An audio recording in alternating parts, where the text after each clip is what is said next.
Hello everyone, welcome back to my blog. ಈ ವಿಡಿಯೋದಲ್ಲಿ complete ಆಗಿ ನಿಮಗೆ first stage of house construction information video ಆಗಿರುತ್ತೆ. Right from the empty site till the plinth level ಏನೆಲ್ಲ ಕೆಲಸಗಳು ನಡೆಯುತ್ತೆ ಅನ್ನೋದನ್ನ ಈ ವಿಡಿಯೋದಲ್ಲಿ ನೀವು ನೋಡ್ಬೋದು. ಇಲ್ಲಿ ನೀವು ನೋಡ್ತಾ ಇರೋದು ಸೈಟ್ ಎಕ್ಸ್ಕವೇಷನ್ ಪ್ರೋಸೆಸ್. ಕಂಪ್ಲೀಟ್ ಆಗಿ ಸೈಟ್ನ ಕ್ಲೀನ್ ಮಾಡಿಸಿ ಲೇಔಟ್ ಮಾರ್ಕಿಂಗ್ ಮಾಡಿಸಿ ನೀವು ಸೈಟ್ ಎಕ್ಸ್ಕವೇಷನ್ ಮಾಡಬೇಕಾಗತ್ತೆ. ಲೇಔಟ್ ಮಾರ್ಕಿಂಗ್ ತುಂಬಾ ಇಂಪಾರ್ಟೆಂಟ್ ಸ್ಟೇಜ್. ನಾವು ಟೋಟಲ್ ಸ್ಟೇಷನ್ ಅವ್ರನ್ನ ಕರೆಸಿ ಎಲ್ಲೆಲ್ಲಿ ಕಾಲಮ್ ಫುಟ್ಟಿಂಗ್ಸ್ ಬರುತ್ತೆ ಅಲ್ಲಲ್ಲಿ ಪಾಯಿಂಟ್ಸ್ ಮಾಡಿಸಿ ಸಂಪ್, ಲಿಫ್ಟ್ ಜಾಗ ಎಲ್ಲ ಕಡೆ ಮಾರ್ಕಿಂಗ್ ಮಾಡ್ಕೊಂಡ್ವಿ. ಲೇಔಟ್ ಮಾರ್ಕಿಂಗ್ ಕಂಪ್ಲೀಟ್ ಆಗಿ ಆದಮೇಲೆ JCB ಕರೆಸಿ ನೀವು ಎಕ್ಸ್ಕವೇಷನ್ಗೆ ಜಸ್ಟ್ 1 or half ಡೇಯಲ್ಲಿ ಕಂಪ್ಲೀಟ್ ಆಗಿ ಎಕ್ಸ್ಕವೇಟ್ ಮಾಡಿಕೊಡ್ತಾರೆ. ಸಾಯಿಲ್ ಎಷ್ಟು ಡೆಪ್ತ್ ನೀವು ಸಾಯಿಲ್ ಎಕ್ಸ್ಕವೇಟ್ ಮಾಡಬೇಕು ಅನ್ನೋದು soil type and structural design ಮೇಲೆ ಡಿಪೆಂಡ್ ಆಗುತ್ತೆ. ನೀವು ವಿಡಿಯೋದಲ್ಲಿ ನೋಡ್ತಿರೋ ಹಾಗೆ ನಾವು ಸಾಯಿಲ್ ಎಕ್ಸ್ಕವೇಟ್ ಮಾಡಿಸಾದ್ಮೇಲೆ ನಮಗೆ ಸಿಕ್ಕಿದ ಸಾಯಿಲ್ ಗ್ರೆವೆಲ್ಸಿಂದ ಕೂಡಿದ್ರಿಂದ ಸಾಯಿಲ್ ಬೇರಿಂಗ್ ಕೆಪಾಸಿಟಿ ತುಂಬ ಚೆನ್ನಾಗಿತ್ತು. ಸೊ ಅದರಿಂದ ನಮ್ಮ ಸ್ಟ್ರಕ್ಚರಲ್ ಇಂಜಿನಿಯರ್ 6 feet ಎಕ್ಸ್ಕವೇಟ್ ಮಾಡಿಸಿ ಅಂತ ಸಜೆಸ್ಟ್ ಮಾಡಿದ್ರು.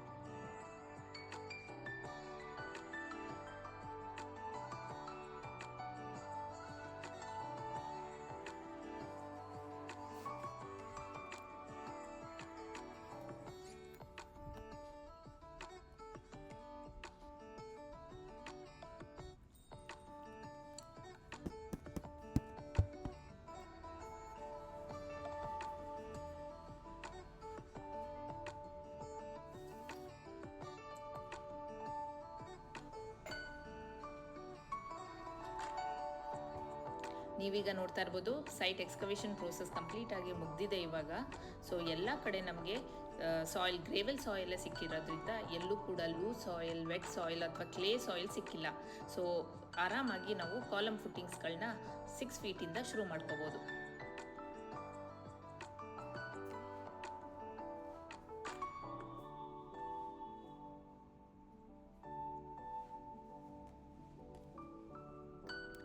ಹಾಗೆ ಇಲ್ಲಿ ನೀವು ನೋಡ್ತಾ ಇರ್ಬೋದು, ಇಲ್ಲಿ ಸಂಪ್ ಆ್ಯಂಡ್ ಲಿಫ್ಟ್ ಜಾಗ ಇರೋದ್ರಿಂದ JCB ಅವರು ಸ್ವಲ್ಪ ಜಾಸ್ತಿನೇ ಎಕ್ಸ್ಕವೇಟ್ ಮಾಡಿಬಿಟ್ಟಿದ್ದಾರೆ. ಸೊ ಇದರಿಂದ ನಮಗೆ ಕಾಂಕ್ರೀಟ್ ಮತ್ತು ಶಟ್ರಿಂಗ್ ಕಾಸ್ಟ್ ಸ್ವಲ್ಪ ಎಕ್ಸ್ಟ್ರಾ ಆಗ್ಬೋದು ಅಂತ ಅನ್ನಿಸ್ತಿದೆ. ನೋಡೋಣ. ನಮ್ಮ ಮನೆಯ ಡಿಸೈನ್ ಪ್ರಕಾರ ನಮ್ಮ ಆರ್ಕಿಟೆಕ್ಟ್ ನಮಗೆ 20 ಕಾಲಮ್ಸ್ ರಿಕ್ವೈರ್ಮೆಂಟ್ ಕೊಟ್ಟಿದ್ರು. ಸೊ 20 ಪಾಯಿಂಟ್ಸ್ಗಳಲ್ಲಿ ಎಕ್ಸ್ಕವೇಟ್ ಮಾಡಿಸಿದ್ದೀವಿ. ಜೊತೆಗೆ ಸಂಪ್ ಆ್ಯಂಡ್ ಲಿಫ್ಟ್ ಜಾಗ ಕೂಡ ಎಕ್ಸ್ಕವೇಟ್ ಮಾಡಿಸಿದ್ದೀವಿ. ಎಕ್ಸ್ಕವೇಷನ್ ಎಲ್ಲ ಆದಮೇಲೆ ಎಲ್ಲ ಫುಟ್ಟಿಂಗ್ಗಳ ಜಾಗಗಳನ್ನ ನೀಟಾಗಿ ಕ್ಲೀನ್ ಮಾಡ್ಕೊತಾರೆ. ನೀಟಾಗಿ ಕ್ಲೀನ್ ಎಲ್ಲ ಆದಮೇಲೆ ಅದಕ್ಕೆ ಜಲ್ಲಿ ಮತ್ತು ಎಮ್ಸೆಂಡ್ನ ಹಾಕಿ PCC ರೆಡಿ ಮಾಡ್ಕೊತಾರೆ. PCC ಅಂದರೆ ಪ್ಲೇನ್ ಸಿಮೆಂಟ್ ಕಾಂಕ್ರೀಟ್. ಸೊ ಇದು ಬಾಟಮ್ಗೆ ನಿಮಗೆ ಸಾಲಿಡ್ ಬೇಸ್ ಕೊಡೋ ಜಾಗ. ಫುಟ್ಟಿಂಗ್ಗಳು ಹಾಕೋದಕ್ಕಿಂತ ಮುಂಚೆ ನಿಮಗೆ ಫ್ಲ್ಯಾಟ್ ಬೇಸ್ ಬೇಕಾಗಿರೋದ್ರಿಂದ ಈ ಜಾಗನ ಸಾಲಿಡ್ ಬೇಸ್ ಆಗಿ ರೆಡಿ ಮಾಡ್ಕೊತಾರೆ. ನೀವಿಲ್ಲಿ ವಿಡಿಯೋದಲ್ಲಿ ನೋಡ್ತಾ ಇರ್ಬೋದು, ನಾನು ಎಲ್ಲ ಫುಟ್ಟಿಂಗ್ ಜಾಗಗಳನ್ನ ತೋರಿಸಿದ್ದೀನಿ. ಎಲ್ಲ ಕಡೆನೂ ಸೇಮ್ ಹಾಗೇ PCC ಎಲ್ಲ ಹಾಕಿ ಫ್ಲ್ಯಾಟ್ ಬೇಸ್ ರೆಡಿ ಮಾಡ್ಕೊಂಡಿದ್ದಾರೆ. ಆ್ಯಂಡ್ ಇನ್ನೊಂದು ರೀಸನ್ ಯಾಕೆ ನಾವು PCC ಹಾಕಬೇಕಾದ್ರೆ ಗಮನ ಇಟ್ಟು ನೋಡಬೇಕು ಅಂತ ಅಂದರೆ, ನಾವು ಫುಟ್ಟಿಂಗ್ ಹಾಕಬೇಕಾದ್ರೆ ಸ್ಟೀಲ್ ಡೈರೆಕ್ಟಾಗಿ ಮಡ್ಡಿಗೆ ಎಕ್ಸ್ಪೋಸ್ ಆಗಬಾರ್ದು. ಡೈರೆಕ್ಟಾಗಿ ಮಡ್ಡಿಗೆ ಎಕ್ಸ್ಪೋಸ್ ಆದರೆ ಅದು ವಾಟರ್ ಕಂಟೆಂಟ್ನ ಅಬ್ಸರ್ವ್ ಮಾಡಿಕೊಂಡು ರಸ್ಟ್ ಆಗೋ ಚಾನ್ಸಸ್ ಇರುತ್ತೆ. ಸೊ ಅದರಿಂದ ಸ್ಟೀಲ್ ಎಲ್ಲ ಕಡೆ ಕಂಪ್ಲೀಟಾಗಿ PCCಯಿಂದ ಕವರ್ ಆಗಿರಬೇಕಾಗತ್ತೆ. PCC ವರ್ಕ್ ಎಲ್ಲ ಕಂಪ್ಲೀಟಾಗಿ ಆದಮೇಲೆ ಅದಕ್ಕೆ ನಾವು ಕ್ಯೂರಿಂಗ್ಗೆ ಟೈಮ್ ಕೊಡಬೇಕಾಗತ್ತೆ. ಆ ಟೈಮಲ್ಲಿ ಸಂಪ್ನ ಕನ್ಸ್ಟ್ರಕ್ಟ್ ಮಾಡ್ಕೋತಾ ಇದ್ರು. ಸೊ ಈ ಸಂಪ್ ಬಂದು ಆಲ್ಮೋಸ್ಟ್ 14,000 ಲೀಟರ್ಸ್ ಅಷ್ಟು ವಾಟರ್ ಕೆಪಾಸಿಟಿ ಇರುವಂಥದ್ದು. ಸಂಪ್ ಕನ್ಸ್ಟ್ರಕ್ಷನ್ಗೆ ನಾವು ಮಡ್ ಬ್ಲಾಕ್ಸ್ನ ಯೂಸ್ ಮಾಡ್ತಾ ಇದ್ದೀವಿ. ಮಡ್ ಬ್ಲಾಕ್ಸ್ನ ಪ್ರೊಕ್ಯೂರ್ ಮಾಡಬೇಕಾದ್ರೆ ಒಳ್ಳೆ ಕ್ವಾಲಿಟಿ ಮಡ್ ಬ್ಲಾಕ್ಸ್ನ ತೊಗೊಳ್ಳಿ. ಆ್ಯಂಡ್ ಇದಕ್ಕೆ ಕ್ಯೂರಿಂಗ್ ಅಂತೂ ತುಂಬಾ ಇಂಪಾರ್ಟೆಂಟ್. ಸೊ ಕ್ಯೂರಿಂಗ್ ಚೆನ್ನಾಗಿ ಆಗಿಲ್ಲ ಅಂದರೆ ನಿಮಗೆ ಕ್ರ್ಯಾಕ್ಸ್ ಅಥವಾ ಬೇರೆ ಪ್ರಾಬ್ಲಮ್ಸ್ಗಳು ಆಗೋ ರೀಸನ್ಸ್ಗಳಿರುತ್ತೆ. ಸೊ ಅದರಿಂದ ಮಡ್ ಬ್ಲಾಕ್ಸಲ್ಲಿ ನೀವು ಕನ್ಸ್ಟ್ರಕ್ಟ್ ಮಾಡಬೇಕಾದ್ರೆ 9 inch ವಾಲ್ ಇರೋದ್ರಿಂದ ನೀಟಾಗಿ ಕ್ಯೂರಿಂಗ್ ಕೂಡ ನೋಡ್ಕೋಬೇಕಾಗತ್ತೆ.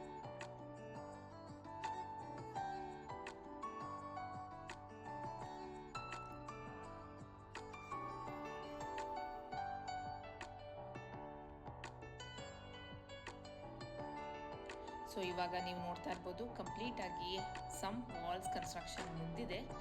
ಸಂಪ್ ವಾಲ್ ಕನ್ಸ್ಟ್ರಕ್ಷನ್ ಮುಗ್ದಾದ್ಮೇಲೆ ನಾವು ಕಂಪ್ಲೀಟ್ ಸಂಪ್ ಇನ್ನರ್ ವಾಲ್ನ 8 mm ರಾಡ್ಸ್ಗಳಿಂದ ಕವರ್ ಮಾಡಿಸಿ ಅದ್ರ ಮೇಲೆ ಮೆಶ್ ಹಾಕಿಸಿ ಪ್ಲಾಸ್ಟಿಂಗ್ ಮಾಡಿಸಿದ್ದೀವಿ. ಸೊ ಯಾಕೆ ನಾವು 8 mm ರಾಡ್ ಆ್ಯಂಡ್ ಮೆಶ್ ಹಾಕ್ಸಿದ್ದೀವಿ ಅಂದರೆ, ಯಾವುದೇ ರೀತಿ ಕ್ರ್ಯಾಕ್ಸ್ ಅಥವಾ ಲೀಕೇಜ್ ಆಗಬಾರ್ದು ಅಂತ ಈ ಪ್ರಿಕಾಷನರಿ ಮೆಷರ್ನ ತೊಗೊಂಡಿದ್ದೀವಿ.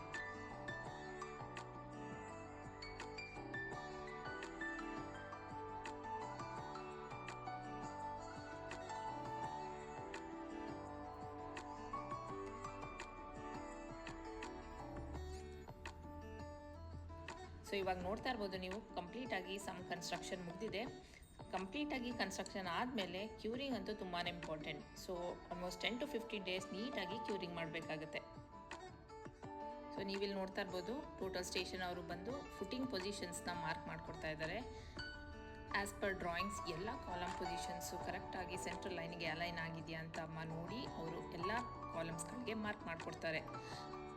ಇದು ತುಂಬಾ ಇಂಪಾರ್ಟೆಂಟ್, ಯಾಕಂದರೆ ಮ್ಯಾನ್ಯಲ್ ಆಗಿ ಇದನ್ನು ಮಾಡ್ಬೋದು, but there could be some mistakes. So ಅದನ್ನು ಅವಾಯ್ಡ್ ಮಾಡೋದಕ್ಕೆ ನಾವು ಟೋಟಲ್ ಸ್ಟೇಷನ್ ಅವ್ರನ್ನ ಕರೆಸಿ ಅದನ್ನು ಮಾರ್ಕ್ ಮಾಡಿಸ್ಕೊಂಡ್ವಿ. ಆ್ಯಕ್ಚುಲಿ ಟೋಟಲ್ ಸ್ಟೇಷನ್ ಅವ್ರನ್ನ ಕರೆಸಿ ಕಾಲಮ್ ಪೊಸಿಷನ್ಸ್ನ ನೀವು ಮಾರ್ಕ್ ಮಾಡಿಸ್ಕೊಳ್ಳೋದ್ರಿಂದ ತುಂಬಾ ಮಿಸ್ಟೇಕ್ಸ್ಗಳನ್ನ ಕರೆಕ್ಟ್ ಮಾಡ್ಕೋಬೋದು. ಓವರ್ ಆಲ್ ಬಿಲ್ಡಿಂಗ್ ರೆಡಿ ಆದಮೇಲೆ ನಿಮಗೆ ಕ್ರಾಸ್ ವಾಲ್ಸ್ ಅಥವಾ ಅದನ್ನು ಕವರಪ್ ಮಾಡೋದಕ್ಕಂತಲೇ ಎಕ್ಸ್ಟ್ರಾ ಪ್ಲಾಸ್ಟಿಂಗ್ ಮಾಡಿಸೋದು, ಇಂಥ ವಿಷಯಗಳನ್ನೆಲ್ಲ ಅವಾಯ್ಡ್ ಮಾಡ್ಬೋದು.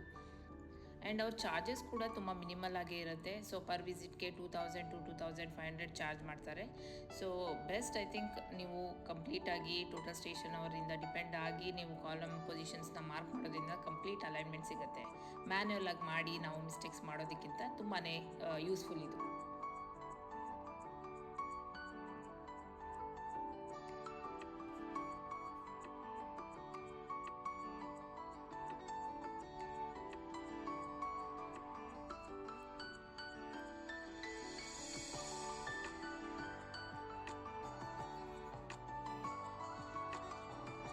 ನೀವಿಲ್ಲಿ ನೋಡ್ಬೋದು ಎಲ್ಲ ಫುಟ್ಟಿಂಗ್ ಮಾರ್ಕಿಂಗ್ ಕೂಡ ಆಗಿದೆ. ಸೊ ಅದ್ರ ಮೇಲೆ ಕಾಂಕ್ರೀಟ್ ಹಾಕಿ ಲೈನ್ಸ್ಗಳನ್ನ ಹಾಕ್ಕೊಂಡು ಲಿಫ್ಟ್ ಜಾಗದಲ್ಲಿ ಅಥವಾ ಎಲ್ಲ ಕಾಲಮ್ ಏರಿಯಾಗಳಲ್ಲಿ ನೀವು ಲೈನ್ಸ್ಗಳನ್ನ ಹಾಕಿ ಮಾರ್ಕ್ ಮಾಡಿ ಇಟ್ಕೊಂಡಿದ್ದಾರೆ. ಸೊ ಇದರಿಂದ ಬಾರ್ ಬೆಂಡಿಂಗ್ ವರ್ಕ್ಗೂ ತುಂಬಾ ಯೂಸ್ಫುಲ್, ಯಾಕಂದರೆ ಅವ್ರ ಲೈನ್ಸ್ಗಳ ಮೇಲೆ ಅವರ ಸ್ಟೀಲ್ ರಾಡ್ಸ್ಗಳನ್ನ ಇಟ್ಟು ಕಾಲಮ್ ಫುಟ್ಟಿಂಗ್ಸ್ಗಳಿಗೆ ಪ್ರಾಪರ್ ಪೊಸಿಷನಿಂಗ್ ಮಾಡ್ಕೊಳ್ಳೋಕ್ಕೆ ಈಸಿ ಆಗುತ್ತೆ. ಸೊ ಇಲ್ಲಿ ನೀವು ನೋಡ್ಬೋದು ಇವಾಗ ಬಾರ್ ಬೆಂಡಿಂಗ್ ವರ್ಕ್ ನಡೀತಾ ಇದೆ. ಸೊ ಆ್ಯಸ್ ಪರ್ ಡಿಸೈನ್ಸ್ ಕಾಲಮ್ಸ್ಗಳನ್ನೆಲ್ಲ ಹೇಗೆ ರೆಡಿ ಮಾಡ್ಕೋತಾ ಇದ್ದಾರೆ ಅಂತ ನೋಡ್ಬೋದು ನೀವು ಇಲ್ಲಿ. ನಾವು ಯೂಸ್ ಮಾಡ್ತಾ ಇರೋದು ಕಾಂಕ್ರೀಟ್ ಬ್ಲಾಕ್ಸ್ ಆಗಿರೋದ್ರಿಂದ ವಾಲ್ಸ್ ಎಲ್ಲ 6 ಇಂಚ್ ಬರುತ್ತೆ. ಸೊ ಅದರಿಂದ ಕಾಲಮ್ಗಳು ಕೂಡ 6 ಇಂಚ್ ಇರಬೇಕಾಗತ್ತೆ. ಸೊ ತುಂಬ ಹೆವಿಯಾಗಿರೋದ್ರಿಂದ ನಿಮಗೆ 4 to 5 ಮೆಂಬರ್ಸ್ ಆದರೂ ಬೇಕಾಗುತ್ತೆ ಒಂದೊಂದು ಕಾಲಮ್ಗಳನ್ನ ಕೂಡ ಎತ್ಕೊಂಡೋಗಿ ಅಲ್ಲಿ ಕಾಲಮ್ ಪೊಸಿಷನಿಂಗ್ ಮಾಡ್ಕೋಬೇಕಂತ ಅಂದರೆ. ಕಾಲಮ್ಸ್ಗಳನ್ನ ಇಡೋದಕ್ಕಿಂತ ಮುಂಚೆ PCC ಮೇಲೆ ಫುಟ್ಟಿಂಗ್ಸ್ಗಳನ್ನ ಹಾಕ್ಕೊಂಡಿರ್ತಾರೆ. ಆ ಫುಟ್ಟಿಂಗ್ಸ್ಗಳ ಮೇಲೆ ಕಾಲಮ್ನ ಟೋಟಲ್ ಸ್ಟೇಷನ್ ಅವ್ರು ಕೊಟ್ಟಿರೋ ಮಾರ್ಕಿಂಗ್ ಮೇಲೆ ಪೊಸಿಷನಿಂಗ್ ಮಾಡ್ಕೋತಾರೆ. ಸೊ ಅದನ್ನು ನೀಟಾಗಿ ಇಟ್ಟು ಅದ್ರ ಮೇಲೆ ಆ ಕಡೆ ಮರದ ಸಪೋರ್ಟ್ಗಳಿಂದ ಅದನ್ನು ಸ್ಟೆಬಿಲೈಸ್ ಮಾಡಿ ಕಾಲಮ್ಸ್ಗಳನ್ನ ನಿಲ್ಲಿಸ್ಕೊತಾರೆ. ಬಾರ್ ಬೆಂಡಿಂಗ್ ವರ್ಕ್ ಹೇಗೆ ನಡೆಯುತ್ತೆ ಅಂದರೆ ಎಲ್ಲ ಕಾಲಮ್ಸ್ ಆ್ಯಂಡ್ ಫುಟ್ಟಿಂಗ್ಸ್ಗಳನ್ನ ಒಟ್ಟಿಗೆ ರೆಡಿ ಮಾಡಿ ಇಟ್ಕೊತಾರೆ. ಸೊ ಇಲ್ಲಿ 20 ಕಾಲಮ್ಸ್ ಆ್ಯಂಡ್ 20 ಫುಟ್ಟಿಂಗ್ಸ್ ಸಪ್ರೇಟಾಗಿ ಒಟ್ಟಿಗೆ ರೆಡಿ ಮಾಡಿಟ್ಕೊಂಡಿದ್ರು. ಒಂದೇ ದಿನ ಎಲ್ಲ ಫುಟ್ಟಿಂಗ್ಸ್ ಆ್ಯಂಡ್ ಕಾಲಮ್ಸ್ಗಳನ್ನ ಜೋಡಿಸ್ಕೊಂಡಿದ್ದು. ಸೊ ಮೊದಲಿಗೆ ಫುಟ್ಟಿಂಗ್ಸ್ನ ಹಾಕಿ ಅದ್ರ ಮೇಲೆ ಮಾರ್ಕಿಂಗ್ಸ್ಗಳ ಮೇಲೆ ಕಾಲಮ್ಸ್ನ ನಿಲ್ಲಿಸ್ಕೊಂಡಿದ್ದಾರೆ. ಆ ಕಡೆ ನೀವು ನೋಡ್ಬೋದು ಮರಗಳ ಸಪೋರ್ಟಿಂದ ವೇಟ್ಸ್ನ ಇಟ್ಟು ಒಂದೇ ಲೈನ್ ಬರೋ ಹಾಗೆ ಅಲೈನ್ ಮಾಡಿಟ್ಕೊಂಡಿದ್ದಾರೆ. ದಾರಗಳನ್ನ ಕಟ್ಕೊಂಡು ಯಾವುದೇ ರೀತಿ ಡಿಸ್ಟರ್ಬೆನ್ಸ್ ಇಲ್ಲದೆ ಇರೋ ಥರ ಲೈನ್ಸ್ಗಳಿಗೆ ಕಾಲಮ್ಸ್ಗಳನ್ನ ಅಲೈನ್ ಮಾಡಿದ್ದಾರೆ. ನೀವಿಲ್ಲಿ ನೋಡ್ಬೋದು ಲಿಫ್ಟ್ ಜಾಗಗಳು ಕೂಡ ಫುಟ್ಟಿಂಗ್ಸ್ಗಳನ್ನ ಹಾಕಿ ರೆಡಿ ಮಾಡಿಟ್ಕೊಂಡಿದ್ದಾರೆ. ಸೊ ಕಾಲಮ್ಸ್ನ ನಿಲ್ಲಿಸ್ಕೋವಾಗ ಅದಕ್ಕೆ ಪ್ರಾಪರ್ ಪೊಸಿಷನಿಂಗ್ ಕೊಡಬೇಕು. ಸೊ ಯಾವುದೇ ರೀತಿ ಆಚೆ ಈಚೆ ಕಾಲಮ್ಸ್ಗಳು ಮೂವ್ ಆಗಬಾರ್ದು. ಸೊ ಟೈಟಾಗಿ ಅದನ್ನು ಹೋಲ್ಡ್ ಮಾಡೋ ಥರ ವೇಟ್ಸ್ನ ಇಟ್ಟು ನೀವು ಮರಗಳ ಪೀಸಿಂದ ಅದನ್ನು ಜೋಡಿಸ್ಕೋಬೇಕಾಗತ್ತೆ.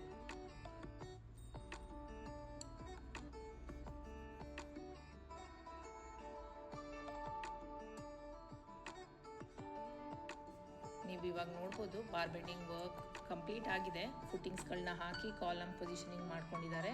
ಆ್ಯಂಡ್ ಇನ್ನೊಂದು ಇಂಪಾರ್ಟೆಂಟ್ ವಿಷಯ ಏನಂದರೆ ಫುಟ್ಟಿಂಗ್ಸ್ಗಳು ಹಾಕಬೇಕಾದ್ರೆ ಜೊತೆಗೆ ಅದಕ್ಕೆ ಕವರಿಂಗ್ ಬ್ಲಾಕ್ಸ್ಗಳು ಕೂಡ ಕೊಡಬೇಕು. ಕವರಿಂಗ್ ಬ್ಲಾಕ್ಸ್ ಹಾಕೋದ್ರಿಂದ ಕಾಂಕ್ರೀಟ್ ಕಂಪ್ಲೀಟಾಗಿ ನಮಗೆ ಸ್ಟೀಲ್ನ ಕವರ್ ಆಗೋ ಥರ ಕೂರುತ್ತೆ. ಆ್ಯಂಡ್ ಇದು ಕವರಿಂಗ್ ಬ್ಲಾಕ್ಸ್ ಫುಟ್ಟಿಂಗ್ಸ್ ಮತ್ತು PCC ಹಾಕಿರ್ತಾರಲ್ಲ ಕೆಳಗೆ, ಅದ್ರ ಮಧ್ಯೆ ಗ್ಯಾಪ್ ತೋರಿಸುತ್ತೆ. ಸೊ ಅದರಿಂದ ಕಾಂಕ್ರೀಟ್ ಹಾಕಿದಾಗ ಅದು ಕರೆಕ್ಟಾಗಿ ಜಲ್ಲಿ ಎಲ್ಲ ಕೆಳಗಡೆ ಒಂದು ಲೇಯರ್ ಸೆಟಲ್ ಆಗುತ್ತೆ.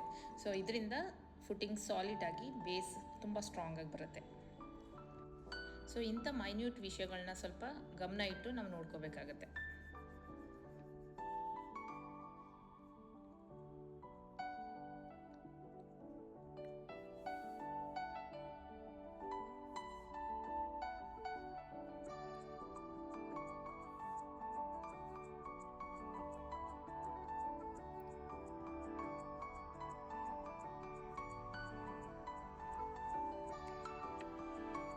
ನೀವಿಲ್ಲಿ ನೋಡ್ತಾ ಇರೋದು lift area. So lift retention ವಾಲ್ಗೆ ಹೇಗೆ ರೆನ್ಫೋರ್ಸ್ಮೆಂಟ್ ಹಾಕಿದ್ದಾರೆ ಆ್ಯಂಡ್ ಇಲ್ಲಿ ಕಾಲಮ್ಸ್ಗಳು ಸ್ವಲ್ಪ ಹತ್ತತ್ರ ಇರೋದ್ರಿಂದ ಆ್ಯಂಡ್ ಸಮ್ ಕೂಡ ಬಂದಿರೋದ್ರಿಂದ ಒಂದೊಂದು ಕಡೆ ಕಂಬೈನ್ಡ್ ಫುಟಿಂಗ್ಸ್ಗಳನ್ನ ಮಾಡಿದ್ದಾರೆ.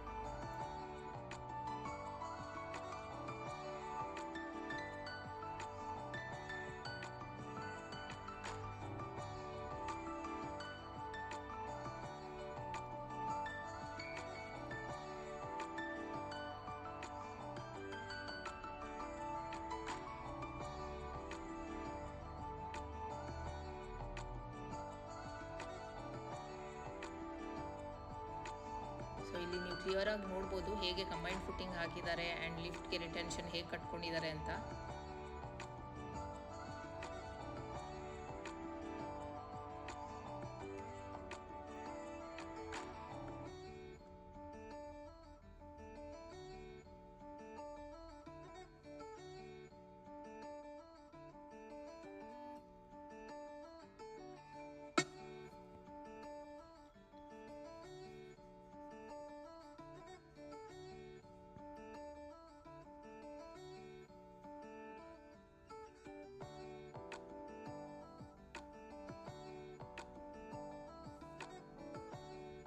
ಕಾಂಕ್ರೀಟ್ ಫುಟಿಂಗ್ಸ್ ಆ್ಯಂಡ್ ಕಾಂಕ್ರೀಟ್ ಕಾಲಮ್ಸ್ ಎಲ್ಲ ಪೊಸಿಷನಿಂಗ್ ಆ್ಯಂಡ್ ವ್ಯಾಲಿಡೇಟ್ ಆದಮೇಲೆ ನಾವು ನೆಕ್ಸ್ಟ್ ಡೇ ಕಾಂಕ್ರೀಟ್ನ ಪ್ಲ್ಯಾನ್ ಮಾಡಿದ್ವಿ.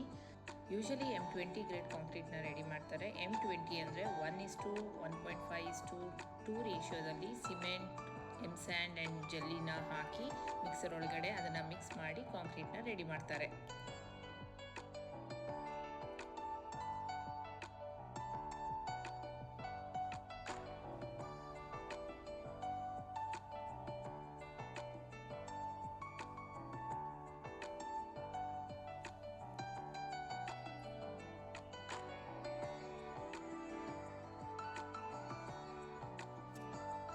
ಕಾಂಕ್ರೀಟ್ ಕನ್ಸಿಸ್ಟೆನ್ಸಿ ತುಂಬಾ ಇಂಪಾರ್ಟೆಂಟ್. ತುಂಬ ವಾಟರಿ ಆಗೂ ಇರಬಾರ್ದು, ತುಂಬ ಸಾಲಿಡಿಫೈ ಆಗಿರೂ ಇರಬಾರ್ದು. ಸೊ ಪ್ರಾಪರ್ ಕನ್ಸಿಸ್ಟೆನ್ಸಿಯಲ್ಲಿ ನಾವು ಕಾಂಕ್ರೀಟ್ನ ರೆಡಿ ಮಾಡಿಸ್ಬೇಕು. ಇದರಿಂದ ಔಟ್ಕಮ್ ಕೂಡ ತುಂಬ ಚೆನ್ನಾಗಿರುತ್ತೆ. ಆ್ಯಂಡ್ ಇಲ್ಲಿ ನೀವು ನೋಡ್ಬೋದು 2 ಕಾಲಮ್ಸ್ಗಳಿಗೆ ಒಂದು ಸ್ಟ್ರ್ಯಾಪ್ ಬೀಮ್ನ ಹಾಕ್ಕೊಂಡಿದ್ದಾರೆ. ಇದು ಕಂಬೈನ್ಡ್ ಫುಟಿಂಗ್ ಆಗಿರೋದ್ರಿಂದ ಒಂದು ಕಾಲಮ್ಗೆ ಪ್ರಾಪರ್ ಸ್ಪೇಸಿಂಗ್ ಸಿಕ್ಕಿರಲಿಲ್ಲ, ಅದರಿಂದ 2 ಕಾಲಮ್ನ ಸೇರಿಸಿ ಒಂದು ಸ್ಟ್ರ್ಯಾಪ್ ಬೀಮ್ ಥರ ಇಲ್ಲಿ ಕಟ್ಕೊಂಡಿದ್ದಾರೆ. ಆ್ಯಂಡ್ ಇನ್ನೊಂದು ಇಂಪಾರ್ಟೆಂಟ್ ವಿಷಯ ನಾವು ಅಬ್ಸರ್ವ್ ಮಾಡಬೇಕು, ಅದು ಮಾಡಿಸ್ಬೇಕಾಗಿರೋದು ಅಂದರೆ ಕಾಂಕ್ರೀಟ್ ಹಾಕಬೇಕಾದ್ರೆ ವೈಬ್ರೇಟರ್ನ ಬಿಡಲೇಬೇಕು. ಸೊ ಯಾಕೆ ನಾವು ವೈಬ್ರೇಟರ್ನ ಬಿಡಬೇಕು ಅಂದರೆ ಎಲ್ಲ ಕಾರ್ನರ್ಸ್ಗೆ ಎಲ್ಲ ಸ್ಪೇಸಿಂಗಲ್ಲೂ ಹೋಗಿ ಕಾಂಕ್ರೀಟ್ ಪ್ರಾಪರಾಗಿ ಸೆಟಲ್ ಆಗಿ ಕೂರಬೇಕು ಅಂತ ಅಂದರೆ ವೈಬ್ರೇಟರ್ ತುಂಬಾ ಇಂಪಾರ್ಟೆಂಟ್. ಸೊ ವೈಬ್ರೇಟರ್ನ ಬಿಡಿಸಿ ಕಾಂಕ್ರೀಟ್ನ ಎಲ್ಲ ಕಡೆ ಹೋಗಿ ಸೆಟಲ್ ಆಗೋ ಥರ ಟ್ಯಾಬ್ನ ಮಾಡಿಸ್ಬೇಕು. ಆ್ಯಂಡ್ ಇನ್ನೊಂದು ವಿಷಯ ಏನಂದರೆ ಕಾಂಕ್ರೀಟ್ ಎಲ್ಲೆಲ್ಲಿ ಗ್ಯಾಪ್ಸ್ ಇದೆ ಅಲ್ಲಲ್ಲಿ ನಾವು ಶಟರಿಂಗ್ನ ಹಾಕ್ಸಿದ್ವಿ. ಸೊ ಶಟರಿಂಗ್ ಹಾಕಿಸಿ ನೆಕ್ಸ್ಟ್ ಡೇ ಕಾಂಕ್ರೀಟ್ ಎಲ್ಲ ಆದಮೇಲೆ ಅದನ್ನು ರಿಮೂವ್ ಮಾಡಿಸಿದ್ವಿ. ಸೊ ಅದರಿಂದ ನೀವು ನೋಡ್ಬೋದು ಪ್ರಾಪರ್ ಸ್ಪೇಸಿಂಗಲ್ಲಿ ನಮ್ಮ ಕಾಲಮ್ ಫುಟಿಂಗ್ಸ್ಗಳು ಬಂದಿದೆ. ಫುಟಿಂಗ್ ಕಾಂಕ್ರೀಟ್ ತುಂಬಾ ಇಂಪಾರ್ಟೆಂಟ್, ಯಾಕಂದರೆ ಕಂಪ್ಲೀಟ್ ಹೌಸ್ ಲೋಡ್ನ ಕ್ಯಾರಿ ಮಾಡೋ ಜಾಗ ಇದು. ಸೊ ಯಾವುದೇ ರೀತಿ ಅಬ್ಸರ್ವೇಷನ್ ಆರ್ ವ್ಯಾಲಿಡೇಷನ್ ಇಲ್ಲದೇ ನೀವು ಈ ಸ್ಟೆಪ್ನ ಕಂಪ್ಲೀಟ್ ಮಾಡಬೇಡಿ.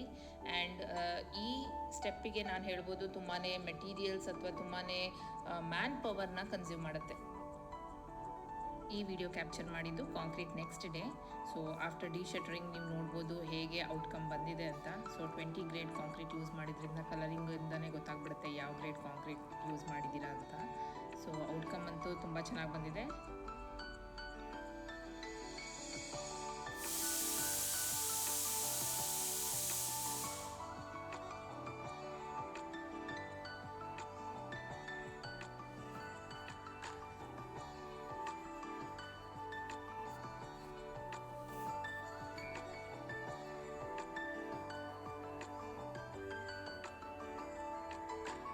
ಇಲ್ಲಿ ನೋಡ್ತಿದ್ದೀರಲ್ಲ, ಇದು ಸ್ವಲ್ಪ ಕಾಂಪ್ಲಿಕೇಟೆಡ್ ಜಾಗ ನಮ್ಮ ಡಿಸೈನಲ್ಲಿ. ಸೊ ಲಿಫ್ಟ್ ಇರೋ ಜಾಗ. ಸೊ ಕಾಲಮ್ಸ್ಗಳು ತುಂಬ ಹತ್ತತ್ರ ಇರೋದ್ರಿಂದ ನಾವು ಕಂಬೈನ್ಡ್ ಫುಟಿಂಗ್ ಮಾಡಿದ್ವಿ. ಸೊ ಅಲ್ಲೂ ಕೂಡ ಎಲ್ಲ ನೀಟಾಗಿ ಕಾಂಕ್ರೀಟ್ ಫಿನಿಶಿಂಗ್ ಬಂದಿದೆ. ಸೊ ಇಲ್ಲಿಗೆ ಫುಟಿಂಗ್ ಕಾಂಕ್ರೀಟ್ ಕೆಲಸಗಳು ಮುಗ್ದಿದೆ.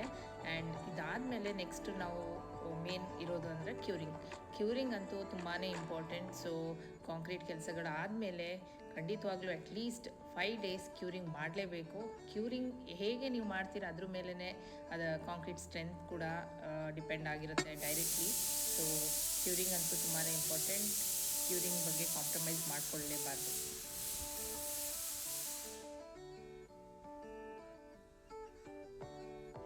ಫುಟಿಂಗ್ ಕೆಲಸಗಳು ಮುಗ್ದಾದ್ಮೇಲೆ ನೆಕ್ಸ್ಟ್ ಬರುವಂಥ ಕೆಲಸನೇ ಕಾಲಮ್ ರೈಸಿಂಗ್. ಸೊ ಕಾಲಮ್ ರೈಸಿಂಗಿಂತ ಮುಂಚೆ ಮೊದಲಿಗೆ ಕಾಲಮ್ ಸ್ಟಾರ್ಟರ್ಸ್ಗಳನ್ನ ಹಾಕೊತಾರೆ. ಸೊ ಕಾಲಮ್ ಸ್ಟಾರ್ಟರ್ಸ್ ಯಾಕೆ ಹಾಕೊತಾರೆ ಅಂತ ಅಂದರೆ ಎಲ್ಲ ಕಾಲಮ್ಗಳು ಒಂದೇ ಲೈನಲ್ಲಿ ಅಲೈನ್ ಆಗಿರಬೇಕು. ಸೊ ಫಸ್ಟು ಅವರು ದಾರಗಳನ್ನ ಕಟ್ಕೊಂಡು ಮಾರ್ಕಿಂಗ್ನ ಮಾಡಿಕೊಂಡು ಕಾಲಮ್ ಸ್ಟಾರ್ಟರ್ಸ್ಗಳನ್ನ ಹಾಕೊತಾರೆ. ಕಾಲಮ್ ಸ್ಟಾರ್ಟರ್ಸ್ ಮೇಲೆ ಕಾಲಮ್ನ ರೈಸ್ ಮಾಡ್ಕೊಂಡು ಹೋಗ್ತಾರೆ. ಹೀಗೆ ಮಾಡೋದ್ರಿಂದ ಯಾವುದೇ ರೀತಿ ಮಿಸ್ ಅಲೈನ್ಮೆಂಟ್ ಅಥವಾ ಕಾಲಮ್ ಕ್ರಾಸ್ ಆಗಿರೋವಂಥದ್ದು ಆಗೋದಿಲ್ಲ. ಸೊ ಇದನ್ನೆಲ್ಲ ಅವಾಯ್ಡ್ ಮಾಡ್ಬೋದು.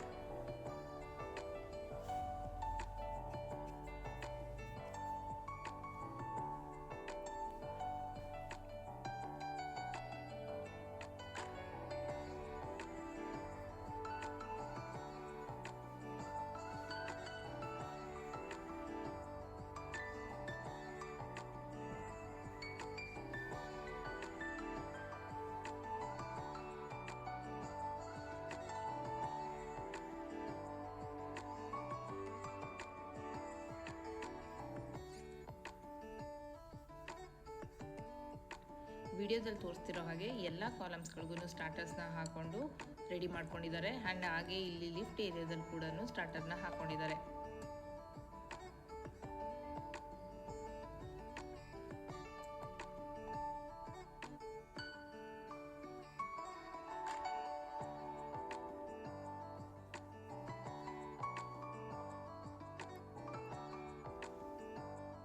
ಕಾಲಮ್ ಸ್ಟಾರ್ಟರ್ಸ್ನ ಹಾಕಾದ್ಮೇಲೆ ಕಾಲಮ್ ರೈಸ್ ಮಾಡ್ಕೋಬೇಕಾಗತ್ತೆ. ಅದಕ್ಕೋಸ್ಕರ ಕಾಲಮ್ ಬಾಕ್ಸ್ಗಳನ್ನ ಹಾಕ್ಕೊಂಡಿದ್ದಾರೆ.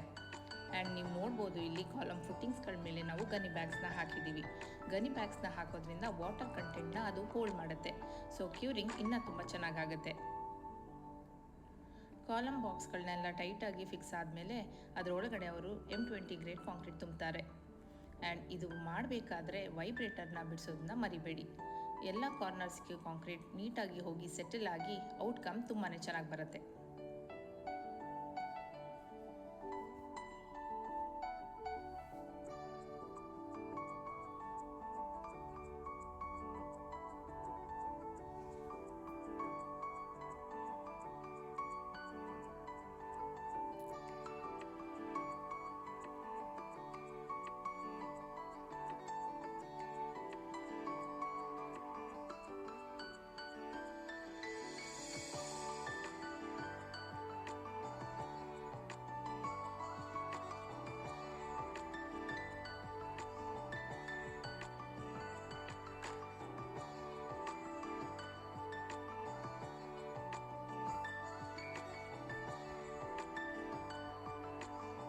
ಇಲ್ಲಿ ನೀವು ನೋಡ್ಬೋದು ಕಾಲಮ್ ಡಿ ಶಟರಿಂಗ್ ಆಗಿದೆ.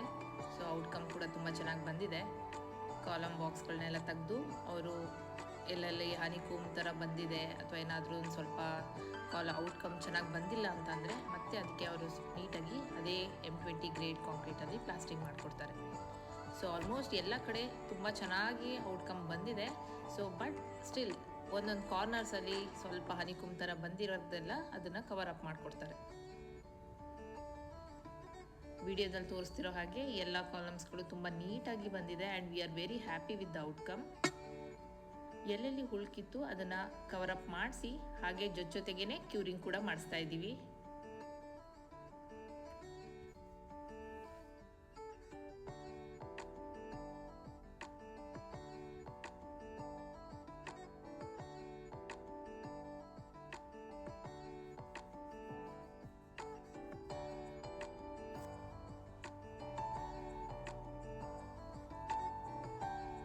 ನೀವಿಲ್ಲಿ ನೋಡ್ತಾ ಇರ್ಬೋದು, ಇದು ಲಿಫ್ಟ್ ರಿಟೆನ್ಷನ್ ವಾಲ್. ಸ್ವಲ್ಪ ಕಾಂಪ್ಲಿಕೇಟೆಡ್ ಏರಿಯಾ ಇದು. ನಿಧಾನವಾಗಿ ಕೆಲಸಗಳನ್ನು ಮಾಡಬೇಕಾಗತ್ತೆ. ಆ್ಯಂಡ್ ಶಟ್ರಿಂಗ್ ಕೂಡ ಹಾಕ್ಕೊಂಡು ಅವರು ರಿಟೆನ್ಷನ್ ವಾಲ್ನ ಬಿಲ್ಡ್ ಮಾಡ್ಕೊಂಡಿದ್ದಾರೆ.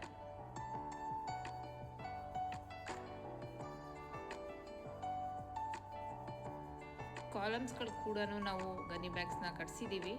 ಯಾಕಂದರೆ ಕಾಲಮ್ ಸ್ಟ್ರೆಂತ್ ತುಂಬಾ ಇಂಪಾರ್ಟೆಂಟ್ ಮನೆಗೆ. ಸೊ ಎಲ್ಲ ಕಾಲಮ್ಸ್ಗಳಿಗೂ ಗನಿ ಬ್ಯಾಗ್ಸ್ನ ಕಟ್ಟಿ ಕ್ಯೂರಿಂಗ್ನ ಮಾಡಿಸಿದ್ದೀವಿ.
ನೀವಿಲ್ಲಿ ನೋಡ್ತಾ ಇದ್ದೀರಾ ಸೆಕೆಂಡ್ ಲೇಯರ್ ಆಫ್ ರಿಟೆನ್ಷನ್ ವಾಲ್ನ ಕಟ್ಕೊಂಡಿದ್ದಾರೆ ಲಿಫ್ಟಿಗೆ. So first layer deshuttering ಆದಮೇಲೆ ಸೆಕೆಂಡ್ ಲೇಯರ್ ಅದ್ರ ಮೇಲೆ ಮತ್ತೆ ಶಟರ್ಸ್ನ ಹಾಕ್ಕೊಂಡು ಕಾಂಕ್ರೀಟ್ನ ಫಿಲ್ ಮಾಡಿಕೊಂಡು ರಿಟೆನ್ಷನ್ ವಾಲ್ನ ಕಂಪ್ಲೀಟ್ ಮಾಡ್ಕೊತಾರೆ.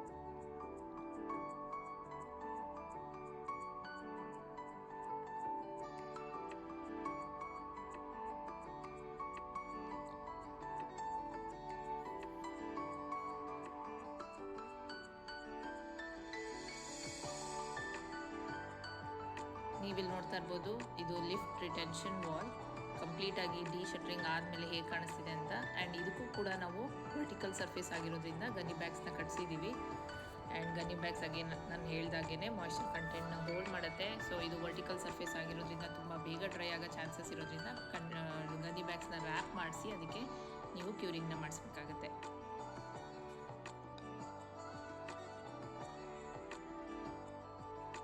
ಇಷ್ಟೆಲ್ಲ ಕೆಲಸಗಳಾದಮೇಲೆ ನೆಕ್ಸ್ಟ್ ಸ್ಟೇಜ್ ಬಂದು ಬ್ಯಾಕ್ ಫಿಲ್ಲಿಂಗ್.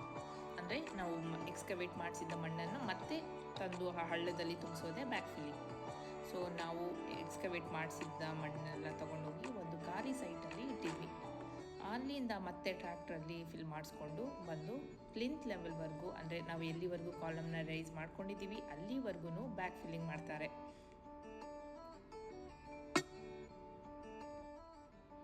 ನೀವು ನೋಡ್ತಾ ಇರ್ಬೋದು ಹೇಗೆ ಟ್ರ್ಯಾಕ್ಟರ್ನ ಯೂಸ್ ಮಾಡಿ ಬ್ಯಾಕ್ ಫಿಲ್ಲಿಂಗ್ ಮಾಡ್ತಾ ಇದ್ದಾರೆ ಅಂತ. ಸೊ ಕಾಲಮ್ನ ತುಂಬ ಕಡೆ ರೇಸ್ ಆಗಿರುತ್ತೆ, ಕಾಲಮ್ ಟಚ್ ಆಗದೆ ಇರೋ ಥರ ಹುಷಾರಾಗಿ ನಾವು ಟ್ರ್ಯಾಕ್ಟರ್ನ ಯೂಸ್ ಮಾಡಿಕೊಂಡು ಬ್ಯಾಕ್ ಫಿಲ್ಲಿಂಗ್ ಮಾಡಿಸ್ತಾ ಇದ್ದೀವಿ.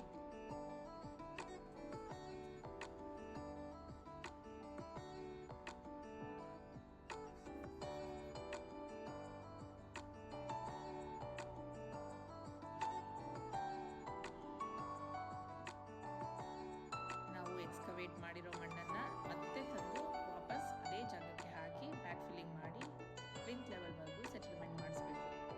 ಸೊ ಇದಕ್ಕೆ ನಿಮಗೆ ಬೇರೆ ಎಕ್ಸ್ಟ್ರಾ ಮಣ್ಣೇನು ಬೇಕಾಗೋದಿಲ್ಲ. ಸೊ ನೀವು ಏನು ಎಕ್ಸ್ಕವೇಟ್ ಮಾಡಿದ್ದೀರಾ ಅಷ್ಟು ಮಣ್ಣೇ ಸಾಕಾಗುತ್ತೆ. ಸೊ ಕಂಪ್ಲೀಟಾಗಿ ಅದೇ ಮಣ್ಣನ್ನು ನೀವು ಯೂಸ್ ಮಾಡಿಕೊಂಡು ಬ್ಯಾಕ್ ಫಿಲ್ಲಿಂಗ್ ಮಾಡಿಸ್ಬೋದು.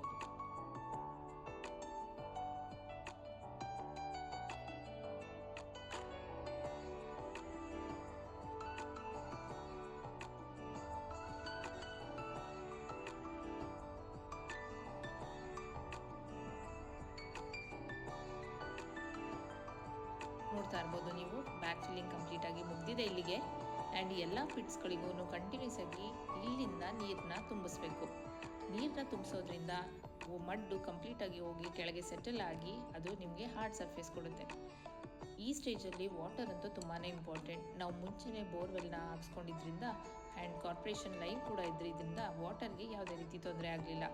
ಸೊ ನೀವು ಈ ಸ್ಟೇಜ್ ಬರೋಷ್ಟರಲ್ಲಿ ಕಾರ್ಪೊರೇಷನ್ ಅಥವಾ ಬೋರ್ವೆಲ್ನ ಹಾಕ್ಸ್ಕೊಂಡಿದ್ರೆ ತುಂಬಾ ಯೂಸ್ಫುಲ್. ಈ ಪ್ರೋಸೆಸ್ನ ಅಟ್ಲೀಸ್ಟ್ 3 to 5 days ನೀವು ಕಂಟಿನ್ಯೂಸ್ ಆಗಿ ನೀರು ಹಾಕಿ ಮಣ್ಣನ್ನ ಸೆಟಲ್ ಆಗೋದಕ್ಕೆ ಟೈಮ್ ಕೊಡಬೇಕು. ಆ್ಯಂಡ್ ಇಫ್ ರಿಕ್ವೈರ್ಡ್ ಮತ್ತೆ ನೀವು ಮಣ್ಣನ್ನ ತರಿಸಿ ಬ್ಯಾಕ್ ಫಿಲ್ಲಿಂಗ್ ಮಾಡಿಸ್ಬೇಕಾಗತ್ತೆ ಇನ್ ಕೇಸ್ ಲೆವೆಲ್ ಏನಾದರೂ ಕಮ್ಮಿ ಆದರೆ. ಸೊ ಎಷ್ಟು ಪಾಸಿಬಲ್ ಆಗುತ್ತೆ ಅಷ್ಟು ಮಣ್ಣನ್ನು ನೀವು ಸೆಟಲ್ ಆಗೋದಕ್ಕೆ ನೀರನ್ನ ಕುಡಿಸಿ ಟೈಮ್ ಕೊಡಬೇಕಾಗತ್ತೆ. ಈ ರೀತಿ ಮಾಡೋದ್ರಿಂದ ನೀವು ಫ್ಲೋರಿಂಗ್ ಟೈಮಲ್ಲಿ ಗ್ರನೈಟ್ ಅಥವಾ ಟೈಲ್ಸ್ನ ಹಾಕಬೇಕಾದ್ರೆ ಯಾವುದೇ ರೀತಿ ಬ್ರೇಕಿಂಗ್ ಅಥವಾ ಅನ್ಇವನ್ ಸರ್ಫೇಸ್ಗಳು ಆಗೋದನ್ನು ತಡಿಬೋದು. ನಮ್ಮ ಈ ಫಸ್ಟ್ ಸ್ಟೇಜ್ ಆಫ್ ಹೌಸ್ ಕನ್ಸ್ಟ್ರಕ್ಷನ್ನಲ್ಲಿ ಲಾಸ್ಟ್ ಸ್ಟೆಪ್ ಬರೋದೇ ಪ್ಲಿನ್ ಬೀಮ್ ಕನ್ಸ್ಟ್ರಕ್ಷನ್. ಈ ಸ್ಟೇಜಲ್ಲಿ ನಮ್ಮ ಪ್ಲ್ಯಾನ್ ಪ್ರಕಾರ ಎಲ್ಲೆಲ್ಲಿ ಪ್ಲಿಂತ್ ಬರುತ್ತೆ ಅಲ್ಲಲ್ಲಿ ಮತ್ತೆ ನಾವು ಪಾಯನ ತೆಗೆಸ್ಬೇಕಾಗತ್ತೆ.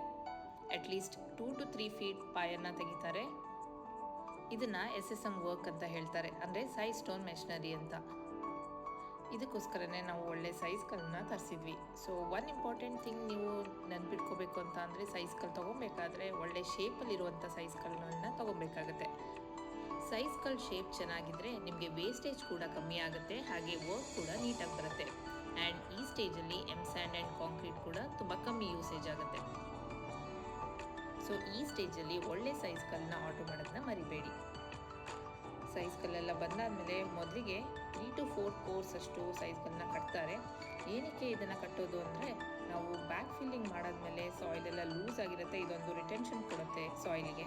ಆ್ಯಂಡ್ ಇದ್ರ ಮೇಲೆ ನಾವು ಪ್ಲಿಂತನ್ನು ಹಾಕೋದ್ರಿಂದ ಪ್ಲಿಂತಿಗೆ ಒಂದು ಸಾಲಿಡ್ ಬೇಸ್ ಇದ್ದಂಗೆ ಇದು. ಸೊ ಇದಂತೂ ತುಂಬಾ ಇಂಪಾರ್ಟೆಂಟ್ ಸ್ಟೆಪ್, ಯಾಕಂದರೆ ಪ್ಲಿಂತ್ ಮೇಲೆ ನಾವು ವಾಲ್ ಕಟ್ಟೋದ್ರಿಂದ ಒಂದು ಸಾಲಿಡ್ ಬೇಸ್ ಬೇಕಾಗುತ್ತೆ. ಅದಕ್ಕೋಸ್ಕರ ಇದನ್ನು ಸೈಜ್ಗಳಲ್ಲಿ 3 to 4 ಕೋರ್ಸ್ ಅಷ್ಟು ಕಟ್ಕೊತಾರೆ. ಸೊ ವಿಡಿಯೋದಲ್ಲಿ ನೋಡ್ತಾ ಇರ್ಬೋದು ನೀವು, ಈಗ ಪಾಯನ ತೆಗಿತಾ ಇದ್ದಾರೆ. ಸೊ ನಮ್ಮ ಸ್ಟ್ರಕ್ಚರ್ ಇಂಜಿನಿಯರ್ ಡಿಸೈನ್ ಕೊಟ್ಟಿರೋ ಪ್ರಕಾರ ಎಲ್ಲೆಲ್ಲಿ ಪ್ಲಿಂತ್ ಬರುತ್ತೆ ಅಲ್ಲಲ್ಲಿ ಮಾರ್ಕಿಂಗ್ ಎಲ್ಲ ಮಾಡಿಕೊಂಡು ಪಾಯನ ತಗೊತಾ ಇದ್ದಾರೆ. ಸೊ ನಾವು ಇದಕ್ಕಿಂತ ಮುಂಚೆ ಕಂಪ್ಲೀಟ್ ಸೈಟ್ನ ಎಕ್ಸ್ಕವೇಟ್ ಮಾಡಿಸಿ ಬ್ಯಾಕ್ ಫಿಲ್ಲಿಂಗ್ ಮಾಡಿ ಅದಕ್ಕೆ ಚೆನ್ನಾಗಿ ನೀರು ಕುಡಿಸಿ ಮಣ್ಣು ಸೆಟಲ್ ಆಗೋದಕ್ಕೆ ಟೈಮ್ ಕೊಟ್ಟು ಹಾರ್ಡ್ ಸರ್ಫೇಸ್ ಆದಮೇಲೆ ಪಾಯನ ತೆಗೆಸ್ತಾ ಇರೋದು. ಸೊ ಅದರಿಂದನೇ ಇಷ್ಟು ಚೆನ್ನಾಗಿ ನಿಮಗೆ ಪಾಯನ ತೆಗೆಯೋಕ್ಕೆ ಅವಕಾಶ ಸಿಗುತ್ತೆ.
ಸೊ ಇವಾಗ ನೀವು ನೋಡ್ಬೋದು, ನಾವು ಕಂಪ್ಲೀಟ್ ಸೈಟಲ್ಲಿ ನಾವು ಪಾಯನ ತೆಗ್ಸಿದ್ದೀವಿ. ಇವಾಗ ಪಾಯ ಎಲ್ಲ ತೆಗ್ಸಾದ್ಮೇಲೆ ಅದನ್ನು ನೀಟಾಗಿ ಕ್ಲೀನ್ ಮಾಡಿಕೊಂಡು PCC ಹಾಕೋದಕ್ಕೆ ರೆಡಿ ಮಾಡ್ಕೊತಾರೆ. ಸೊ PCC ಏನಕ್ಕೆ ನಾವು ಹಾಕಬೇಕು ಅಂತಂದರೆ, ಇದೊಂದು ಫ್ಲ್ಯಾಟ್ ಆ್ಯಂಡ್ ಸ್ಮೂತ್ ಸರ್ಫೇಸ್ನ ನಮ್ಮ ಫೌಂಡೇಶನ್ಗೆ ಕೊಡುತ್ತೆ. ಆ್ಯಂಡ್ ಹಾಗೆಯೇ ಇದು ನಮ್ಮ ಸಾಯಿಲ್ ಮತ್ತು ಸ್ಟ್ರಕ್ಚರಲ್ ಕಾಂಕ್ರೀಟ್ ಮಧ್ಯ ಮೀಡಿಯಮ್ ಥರ ವರ್ಕ್ ಆಗಿ ಯಾವುದೇ ರೀತಿ ತೊಂದರೆ ಆಗದೇ ಇರೋ ಥರ ಕಾಪಾಡುತ್ತೆ. ಇದೇ PCCನ ನಾವು ಫೌಂಡೇಶನಲ್ಲಿ ಕೂಡ ಹಾಕಿದ್ವಿ.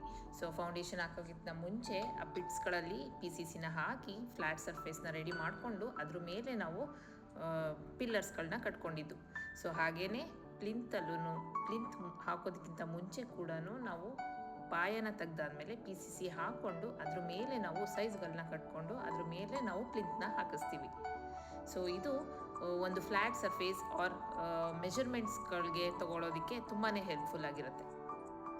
PCC ವರ್ಕ್ ಎಲ್ಲ ಆದಮೇಲೆ ಅಗೇನ್ ಕ್ಯೂರಿಂಗ್ ಅಂತೂ ತುಂಬಾ ಇಂಪಾರ್ಟೆಂಟ್. ಸೊ ಹೇಗೆ ಫೌಂಡೇಶನ್ ಟೈಮಲ್ಲಿ ನೀವು ಕ್ಯೂರಿಂಗ್ನ ಮಾಡಿಸಿದ್ರಿ, ಸೇಮ್ ಹಾಗೇ ಇಲ್ಲೂ ಕೂಡ ಕ್ಯೂರಿಂಗ್ನ ಮರಿಬಾರ್ದು. 2 to 3 days ಅಟ್ಲೀಸ್ಟ್ ಕ್ಯೂರಿಂಗ್ ಆಗಲೇಬೇಕು. ಕ್ಯೂರಿಂಗ್ ಎಲ್ಲ ಆದಮೇಲೆ ಅಗೇನ್ SSM ವರ್ಕ್ ಶುರು ಆಗುತ್ತೆ. ಸೈಜ್ಗಳನ್ನ 2 to 3 ಕೋರ್ಸ್ನ ಬಿಲ್ಡ್ ಮಾಡ್ತಾರೆ.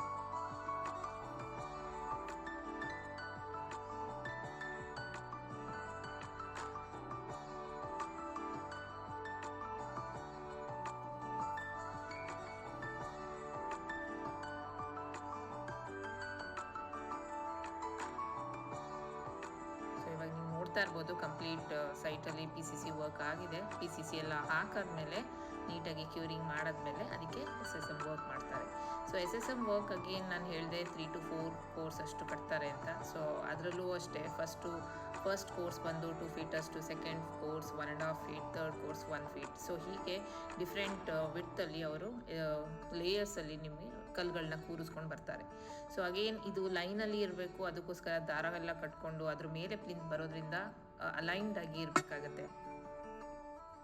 ಆ್ಯಂಡ್ ಮಧ್ಯ ನೀವು ನೋಡ್ತಾ ಇರ್ಬೋದು 5 ಕಲ್ಲಾದಮೇಲೆ ಇಂಟರ್ಲಾಕಿಂಗ್ ಕೂಡ ಮಾಡ್ತಾರೆ. ಸೊ ಇದೇನಕ್ಕೆ ಅಂತಂದರೆ ತುಂಬ ಸ್ಟ್ರೆಂತ್ ಕೊಡುತ್ತೆ ಕಂಪ್ಲೀಟ್ SSM ವರ್ಕ್ಗೆ. ಸೊ ಇದೆಲ್ಲ ತುಂಬ ಇಂಪಾರ್ಟೆಂಟ್. ಸೊ ಸ್ವಲ್ಪ ನೋಡಿಕೊಂಡು ಈ ಕೆಲಸಗಳನ್ನ ಮಾಡಿಸ್ಬೇಕು. ಆ್ಯಂಡ್ ಇದ್ರ ಮೇಲೆ ಪ್ಲಿಂತ್ ಬರೋದ್ರಿಂದ ಕ್ಯೂರಿಂಗ್ ಕೂಡ ಹಾಗೇನೆ ಇಂಪಾರ್ಟೆಂಟ್. ಮಧ್ಯ ಎಲ್ಲೆಲ್ಲಿ ಗ್ಯಾಪ್ಸ್ ಇದೆ ಅಲ್ಲೆಲ್ಲ ಬೋರ್ಡರ್ಸ್ನ ತುಂಬ್ತಾರೆ, PCCನ ಹಾಕಿ ಅದನ್ನು ಲಾಕ್ ಮಾಡ್ತಾರೆ.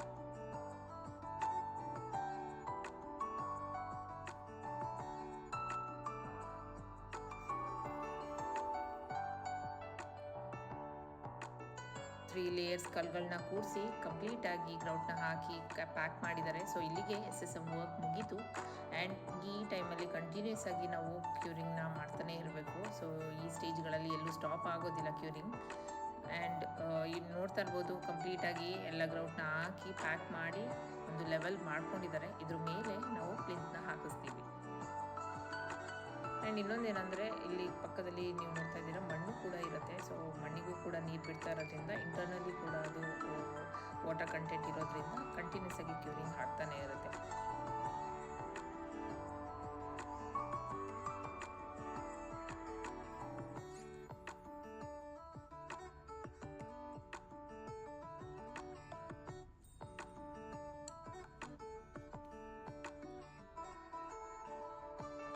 ಸೊ ಕಂಪ್ಲೀಟಾಗಿ SSM ವರ್ಕ್ ಎಲ್ಲ 3 to 4 days ಕ್ಯೂರ್ ಆದಮೇಲೆ 1 ಲೇಯರ್ ಕಾಂಕ್ರೀಟ್ನ ಹಾಕ್ಕೊತಾರೆ. ಸೊ ಎಲ್ಲೆಲ್ಲಿ SSM ವರ್ಕ್ ಆಗಿದೆ ಕಂಪ್ಲೀಟಾಗಿ ಅಲ್ಲೆಲ್ಲ 1 ಲೇಯರ್ ಆಫ್ ಕಾಂಕ್ರೀಟ್ನ ಹಾಕ್ಕೊತಾರೆ. ಯಾಕೆ ಅಂದರೆ ಅಗೇನ್ ಎಲ್ಲೆಲ್ಲಿ ಪ್ಲಿಂತ್ ಬರುತ್ತೆ ಅಲ್ಲಲ್ಲಿ ಮಾರ್ಕಿಂಗ್ ಮಾಡ್ಕೋಬೇಕು.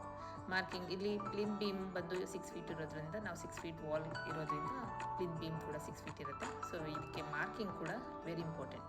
ಸೊ ಮುಂಚೆ ಫೌಂಡೇಶನ್ಗೆ ಪಿಲ್ಲರ್ ಹಾಕಬೇಕಾದ್ರೆ ಹೇಗೆ ಮಾರ್ಕಿಂಗ್ ಮಾಡ್ಕೊಂಡಿದ್ರು ಸೇಮ್ ಹಾಗೇ ಇಲ್ಲೂ ಕೂಡ ಕರೆಕ್ಟಾಗಿ ಅಳತೆನ ತಗೊಂಡು ಮಾರ್ಕಿಂಗ್ ಮಾಡ್ಕೊತಾರೆ.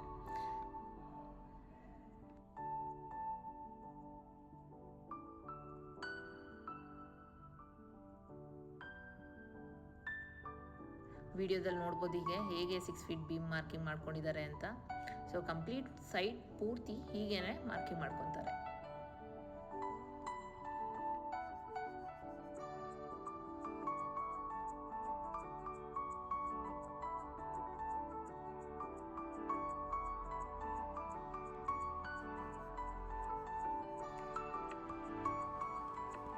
ವಿಡಿಯೋದಲ್ಲಿ ನೋಡ್ತಿದ್ದೀರಾ ಹೇಗೆ ಬೀಮ್ ಮೇಲೆ ಇವಾಗ ರಿನ್ಫೋರ್ಸ್ಮೆಂಟ್ ವರ್ಕ್ ಆಗಿದೆ ಅಂತ.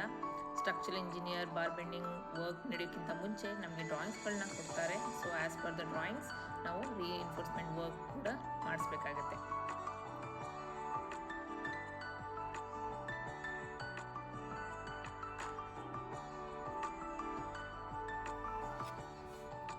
ಹಾಗೆ ನೀವು ಇಲ್ಲಿ ನೋಡ್ತಾ ಇದ್ದೀರಾ ವಿಡಿಯೋದಲ್ಲಿ ಬೀಮ್ ಇಂಟರ್ಲಾಕ್ ಆಗೋ ಜಾಗದಲ್ಲಿ ಹೇಗೆ ಎಲ್ ಶೇಪಲ್ಲಿ ರಾಡ್ಸ್ಗಳನ್ನ ಬೆಂಡ್ ಮಾಡಿದ್ದಾರೆ ಅಂತ. ಸೊ ಏನಕ್ಕೆ ಮಾಡಬೇಕು ಅಂತ ಅಂದರೆ ಕಂಪ್ಲೀಟಾಗಿ ಲೋಡ್ ಬೀಮ್ ಮೇಲೆ ಬಿದ್ದಾಗ ಅದು ರಾಡ್ಗಳನ್ನ ಇಳಿಯೋದಿಲ್ಲ, ಅದು ಕಂಪ್ಲೀಟಾಗಿ ಈವನ್ ಆಗಿ ಬೀಮ್ ಮೇಲೆ ಡಿಸ್ಟ್ರಿಬ್ಯೂಟ್ ಆಗುತ್ತೆ. ಸೊ ಅದರಿಂದ ಇಂಥ ಮೈನ್ಯೂಟ್ ವಿಷಯಗಳನ್ನ ನಾವು ಟೇಕ್ ಕೇರ್ ಮಾಡಬೇಕು. ವಿಡಿಯೋದಲ್ಲಿ ನೋಡ್ತಿರೋ ಹಾಗೆ ಇವಾಗ ರಿಇನ್ಫೋರ್ಸ್ಮೆಂಟ್ ವರ್ಕ್ ಕಂಪ್ಲೀಟಾಗಿ ಮುಗಿದಿದೆ ಆ್ಯಂಡ್ ಬೀಮ್ಗಳಿಗೆ ಸೈಡ್ಸಿಗೆ ಸೆಂಟ್ರಿಂಗ್ ವರ್ಕ್ ಮಾಡ್ಕೊಂಡಿದ್ದಾರೆ. ಆ್ಯಂಡ್ ಇನ್ನೊಂದು ಇಂಪಾರ್ಟೆಂಟ್ ವಿಷಯ ಏನಂದರೆ ಕವರಿಂಗ್ ಬ್ಲಾಕ್ಸ್ಗಳನ್ನ ರಿಇನ್ಫೋರ್ಸ್ಮೆಂಟ್ ಆಗಿ ಸೆಂಟ್ರಿಂಗ್ ವರ್ಕ್ ಸೈಡ್ಸ್ಗಳಿಗೆ ಹೊಡೆಯೋಕ್ಕಿಂತ ಮುಂಚೆ ಇಟ್ಕೊಳ್ಳೋದನ್ನ ಮರಿಬಾರ್ದು. ಸೊ ಏನಕ್ಕೆ ನಾವು ಕವರಿಂಗ್ ಬ್ಲಾಕ್ಸ್ಗಳನ್ನ ಹಾಕೊತೀವಿ ಕೆಳಗೆ ಅಂತ ಅಂದರೆ ಕಂಪ್ಲೀಟಾಗಿ ರಿಇನ್ಫೋರ್ಸ್ಮೆಂಟ್ ವರ್ಕ್ನ ಕಾಂಕ್ರೀಟಿಂದ ಕವರ್ ಮಾಡಬೇಕಾಗತ್ತೆ. ಸೊ ಅದರಿಂದ ಇದರ ಕವರಿಂಗ್ ಬ್ಲಾಕ್ಸ್ ಕೊಟ್ಟರೆ ಅದು ಗ್ಯಾಪ್ ಕೊಡುತ್ತೆ ನಿಮಗೆ ಕೆಳಗಡೆ ಬೀಮ್ ಮತ್ತು ರಿಇನ್ಫೋರ್ಸ್ಮೆಂಟ್ ವರ್ಕ್ ಕಂಪ್ಲೀಟಾಗಿ ಕವರ್ ಆಗೋ ಥರ ಗ್ಯಾಪ್ ತೋರಿಸುತ್ತೆ. ಸೊ ಅದರಿಂದ ನಾವು ಹಾಕೋ ಕಾಂಕ್ರೀಟ್ ಕೂಡ ಅದು ಕಂಪ್ಲೀಟಾಗಿ ಕವರ್ ಆಗಿ ನೀಟಾಗಿ ಒಂದು ಬಾಕ್ಸ್ ಲೇಔಟಲ್ಲಿ ನಮಗೆ ಔಟ್ಕಮ್ ಸಿಗುತ್ತೆ.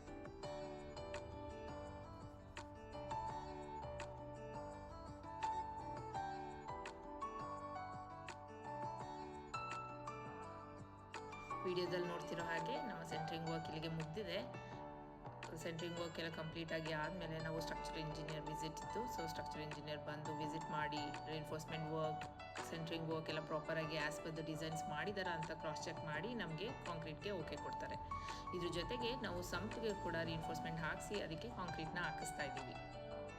ವಿಡಿಯೋದಲ್ಲಿ ನೋಡ್ತಿರೋ ಹಾಗೆ ಕಂಪ್ಲೀಟ್ ಸೈಟಲ್ಲಿ reinforcement work centring work complete ಆದಮೇಲೆ ನೆಕ್ಸ್ಟ್ ಡೇ ನಾವು ಕಾಂಕ್ರೀಟ್ನ ಪ್ಲ್ಯಾನ್ ಮಾಡಿದ್ವಿ. ಅಗೇನ್ ಇಲ್ಲಿ ನಾವು M20 ಗ್ರೇಡ್ ಕಾಂಕ್ರೀಟ್ನ ಯೂಸ್ ಮಾಡ್ತಾ ಇದ್ದೀವಿ. ನೀವು ನೋಡ್ತಾ ಇರ್ಬೋದು ಹೇಗೆ ಅವರು ಕಾಂಕ್ರೀಟ್ನ ಹಾಕ್ತಾ ಇದ್ದಾರೆ ಅಂತ. ಸೊ ಕಾಂಕ್ರೀಟ್ನ ಹಾಕ್ತಾ ಜೊತೆಗೆ ಅವರು ವೈಬ್ರೇಟರ್ನ ಕೂಡ ಯೂಸ್ ಮಾಡಿಕೊಂಡು ಎಲ್ಲ ಕಾರ್ನರ್ಸ್ಗೂ ಕೂಡ ಕಾಂಕ್ರೀಟ್ ಪ್ರಾಪರಾಗಿ ಹೋಗಿ ಸೆಟಲ್ ಆಗಿ ಔಟ್ಕಮ್ ಕೂಡ ನೀಟಾಗಿ ಬರೋ ಥರ ಮಾಡ್ತಾ ಇದ್ದಾರೆ.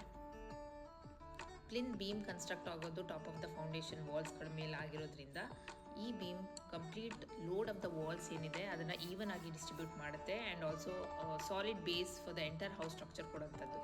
ಸೊ ಈ ಲೆವೆಲಲ್ಲಿ ನಾವು ಹೇಳ್ಬೋದು our house is reach the plinth level and one of the major milestone in house construction is been completed. MT ಸೈಟಿಂದ ಪ್ಲಿಂತ್ ಲೆವೆಲ್ವರೆಗೂ ಏನೆಲ್ಲ ಕೆಲಸಗಳು ನಡೆಯುತ್ತೆ ಅನ್ನೋ ತೋರಿಸೋ ಪ್ರಯತ್ನ ಈ ವಿಡಿಯೋದಲ್ಲಾಗಿರುತ್ತೆ. Each step needs patience, planning and quality materials ಅಂತಲೇ ಹೇಳ್ಬೋದು.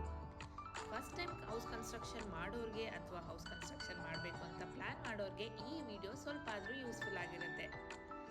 ಈ ವಿಡಿಯೋ ನಿಮಗೆ ಇಷ್ಟ ಆಗಿದ್ರೆ don't forget to like, share and subscribe to my channel. Thank you for watching.